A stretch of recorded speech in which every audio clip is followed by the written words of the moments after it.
안녕하세요. 인문학 살롱 레니입니다. 주변에 감기 걸린 사람들 그리고 코로나 걸린 사람들 엄청 많았던 4월이었습니다. 건강하게 잘 지내시고 계실까요? 오늘은 게임 중독에 대해서 알아보려고 합니다. 사실은 우리 아이들이 너무 게임을 열심히 해서 고민을 하고 있었거든요. 게임 중독이라는 것 또는 비디오 게임 중독 또는 게임 과몰입 이런 말들은 컴퓨터 게임이나 비디오 게임을 과도하게 사용해서 일상생활에 지장이 생기는 것을 말할 때 쓰는 말입니다. 게임에 너무 몰두해서 매번 약속한 게임 시간을 넘기거나 또 공부나 일상생활에 지장을 받고 또 게임을 못하면 불안을 느끼는 경우는 일단 게임 중독을 의심해 봐야 할 것 같습니다. 먼저 음악 듣고 오겠습니다. 베토벤의 피아노 소나타 8번 B창 중에서 2악장입니다. 조성진이 연주합니다.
우리나라 청소년의 2% 정도가 게임 중독 증상을 보이고 있다고 합니다.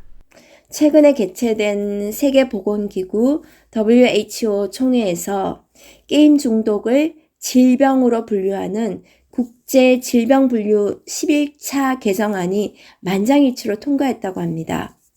게임 중독이 치료가 필요한 질병이라는 거지요.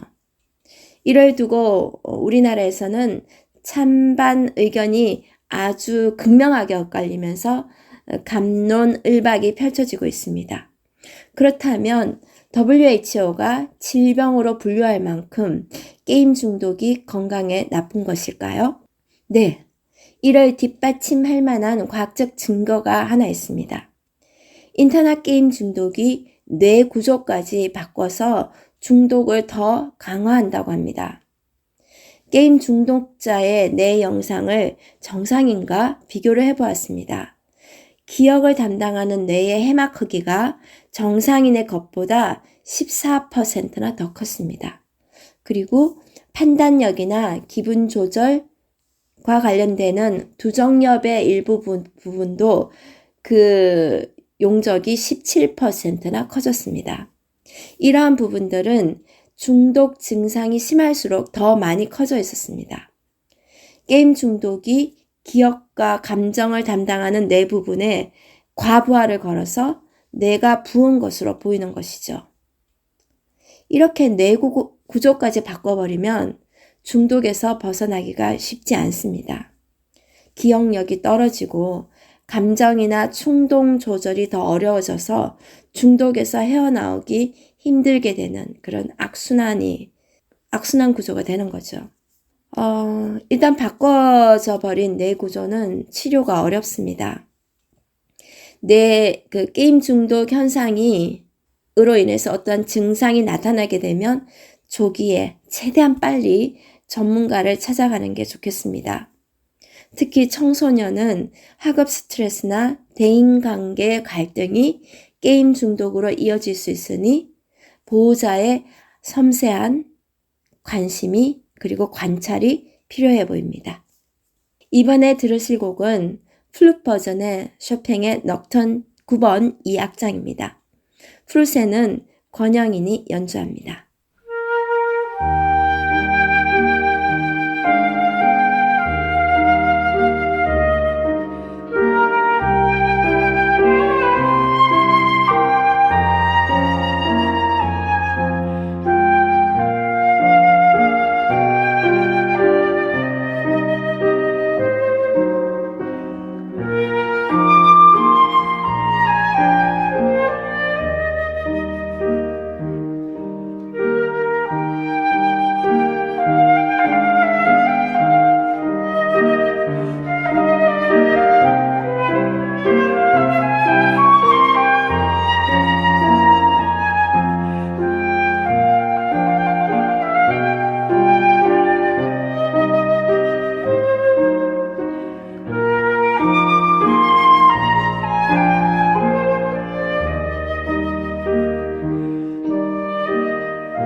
게임에 지나치게 몰두하다 보면 일상생활을 잃어버리게 될 수도 있습니다.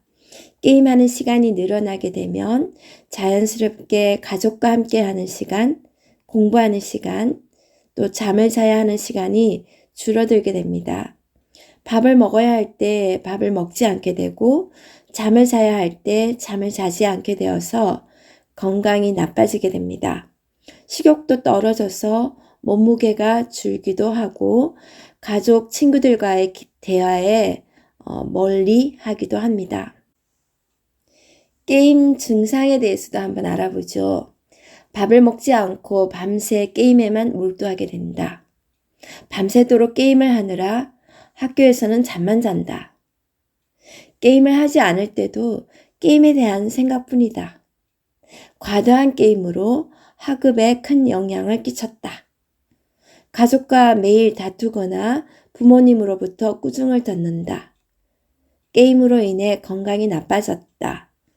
가끔 현실과 게임 공간이 구분이 안 될 때가 있다. 꿈에서도 게임에 관한 꿈을 꾼다. 네, 이것은 게임 중독 증상이었습니다. 자, 그러면 내가 게임 중독인지 자가 진단하는 방법을 알아보지요. 이전보다 게임량이 늘었고 늘어나야만 만족한다.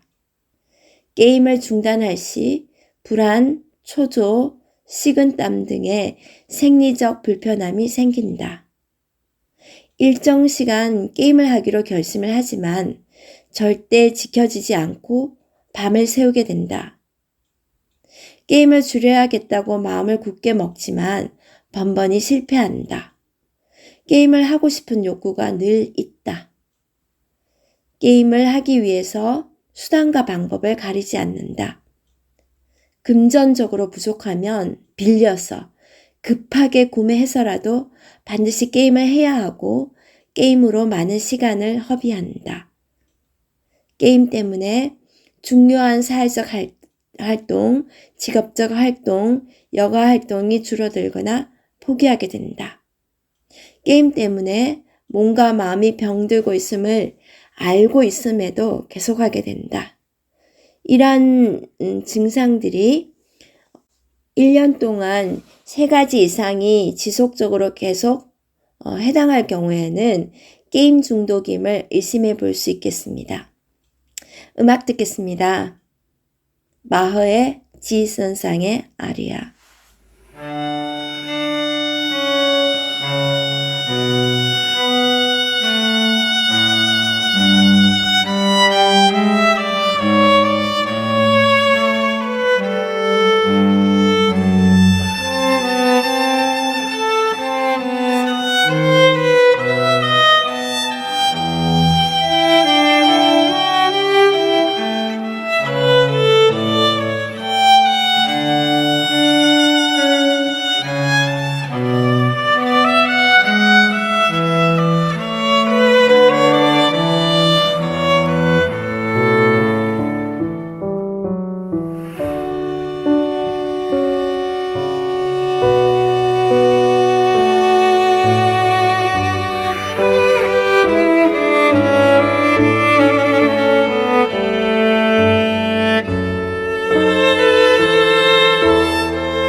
원인은 무엇일까요?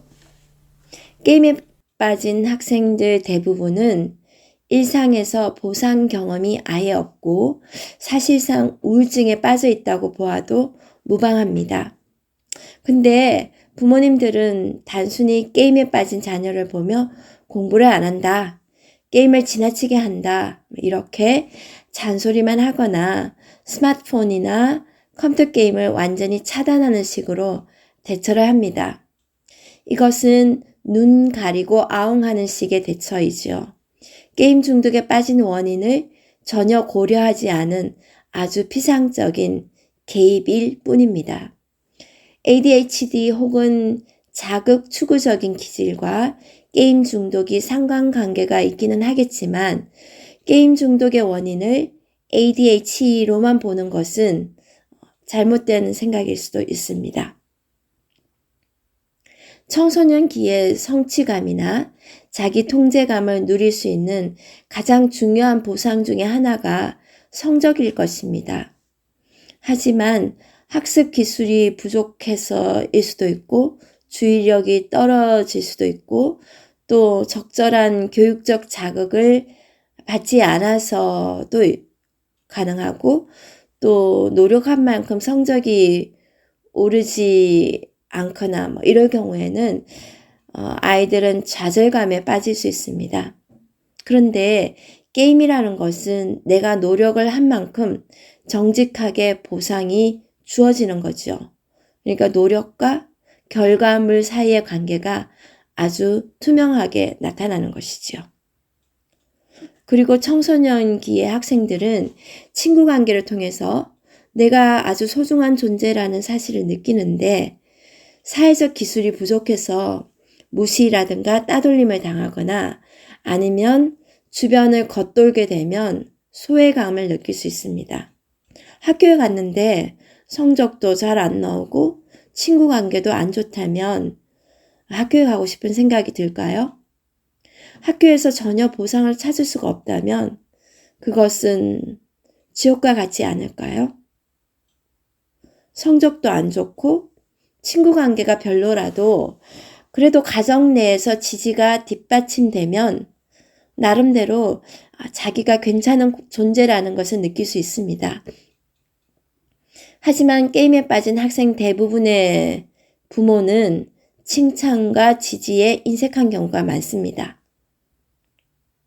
밥 먹을 때 수저 챙기는 것, 심부름하는 것, 그리고 공부를 하려고 자리에 앉는 것, 그런 것도 잘한 행동이지만 대부분 부모님들은 뭔가 부족한 것을 지적하면서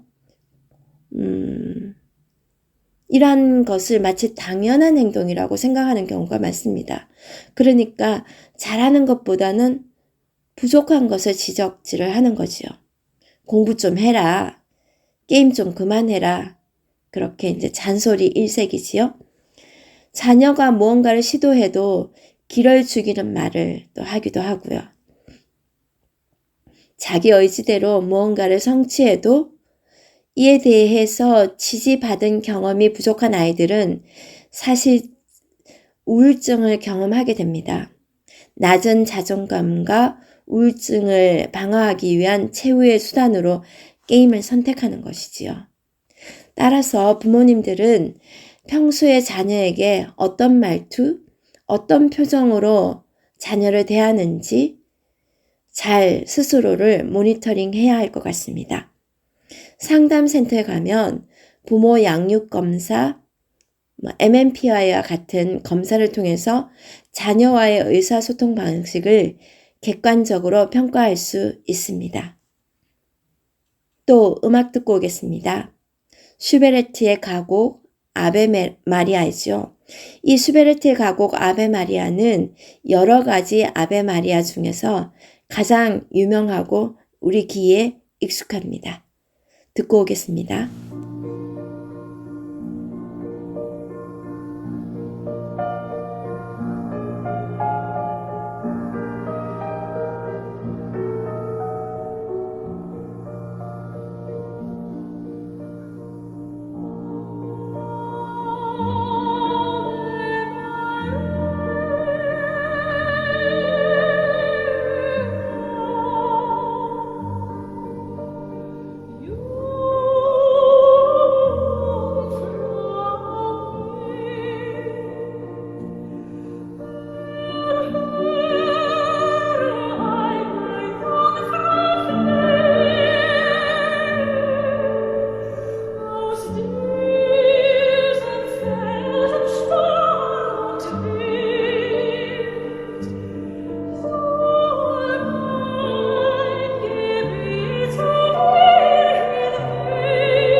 그러면 일상을 망치는 게임 중독은 어떻게 벗어날 수 있을까요?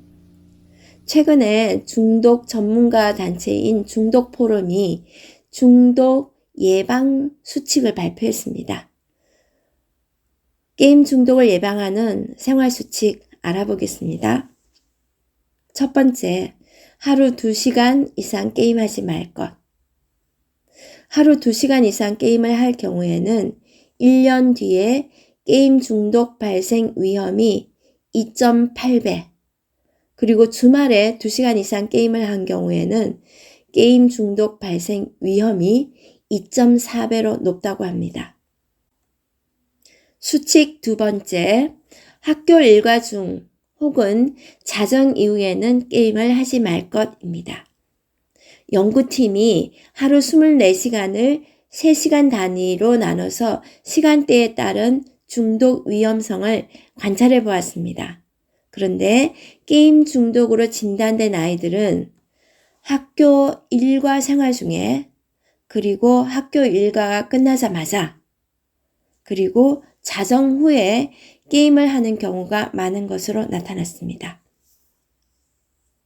자, 그러면 수칙 세 번째 알아보겠습니다. PC방에서 게임하지 말 것. PC방은 부모 감독이 소홀해서 게임 시간을 조절하기가 어렵습니다.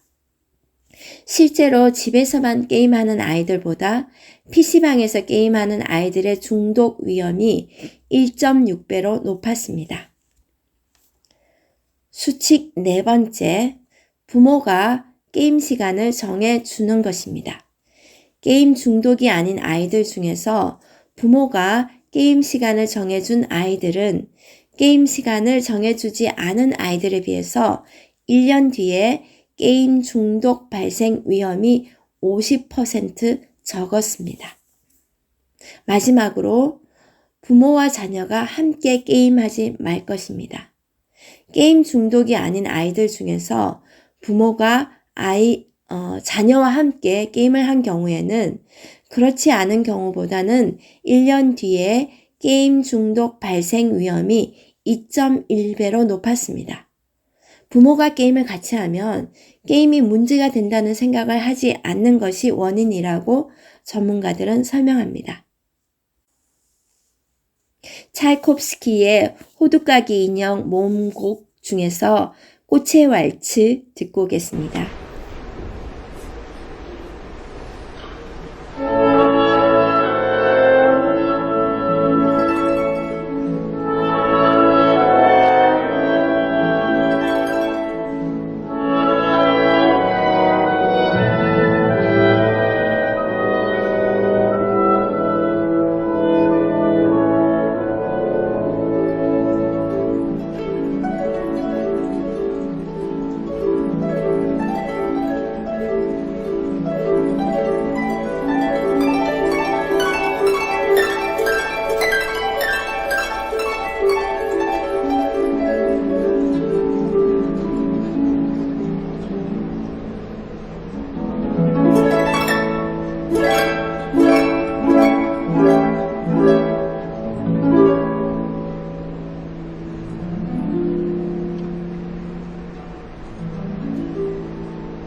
청소년들의 게임 중독 문제는 어제 오늘의 일이 아닙니다.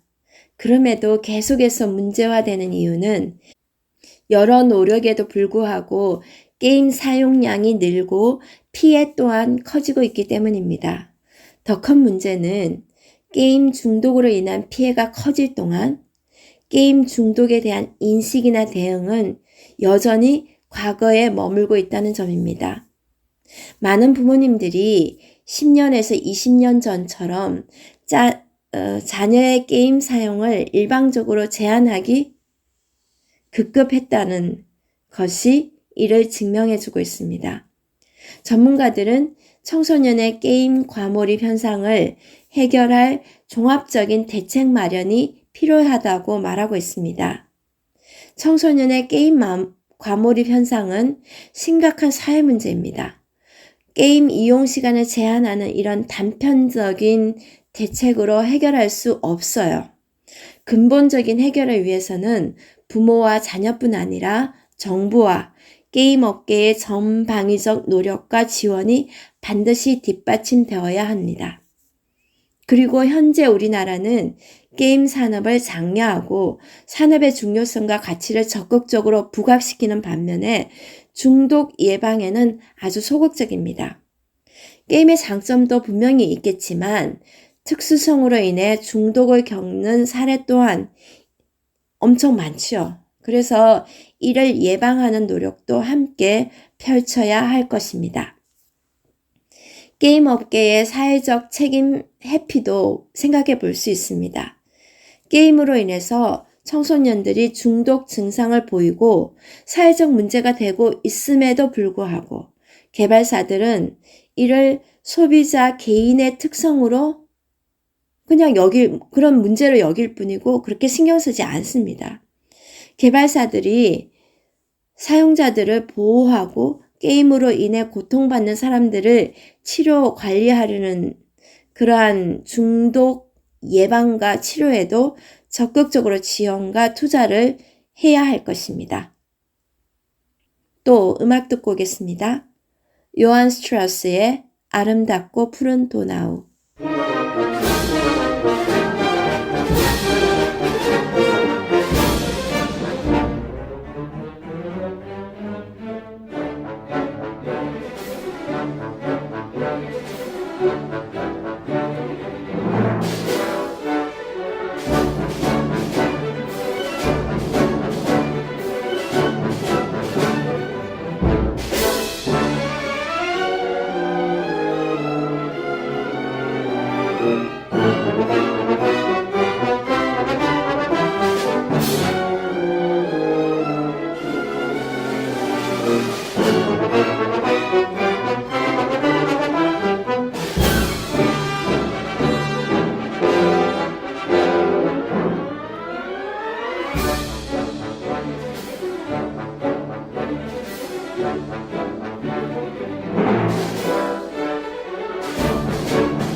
게임 중독에 대해서 고민해 보았습니다. 게임 자체가 큰 산업을 이루고 있고 또 이 외에도 순기능이 있는 만큼 게임 자체가 나쁜 것은 아닐 것입니다. 하지만 온라인에서 너무 많은 시간을 보내게 되면 정서적인 문제와 신체적인 문제가 생기고 또 대인 관계에 타격을 입게 되고 학교나 직장에서의 수행 능력이 떨어지게 됩니다. 게임 이외에 다른 취미를 가져보는 것은 어떨까요? 독서나 보드게임, 운동, 뭐든지 상관없습니다.